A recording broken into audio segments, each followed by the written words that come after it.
Hey guys and girls, good morning. Coastline Marine Extremes installing some ocean LED lights on the back of this 268 Sea Fox Commander model year 2020. Even a simple installation can go astray if not done properly.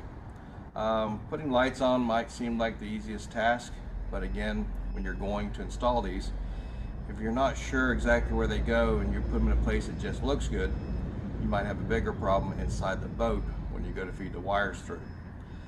Inside this boat, there's two large upright bulkheads.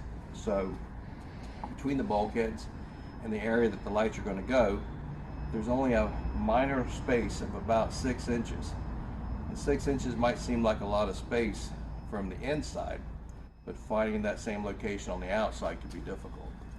So what we did to start off is we drilled a 1/4 inch hole through the transom after we found our correct location. This hole went all the way through the entire transom. It was about 2.5 to 3 inches thick. Afterwards, we drilled a little bit larger hole, the same size as the cable ferrule on the back of this light. What that did for me was it allowed me to drill it just enough so that the depth of that ferrule would fit in to the hole that I drilled. Now the hole I drilled is basically the same size as that cable ferrule, which also allowed us to put the light up just like this without having to hold it as we're trying to find the proper location as far as it being level. Once that was done,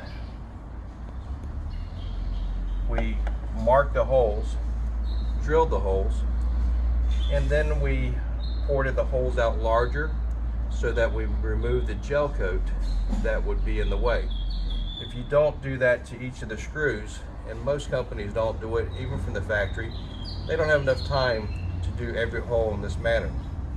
But not doing it here can result in the gel crack or the gel cracking and spider webbing and moving farther out.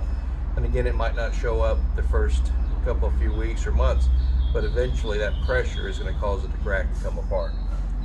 So now that we've completed the holes, the porting out of the holes, we're going to put 4200 sealant around the wire, and we're also going to put it on the screw holes so that when we put it in, we're not going to have any chance of leaking from that point on.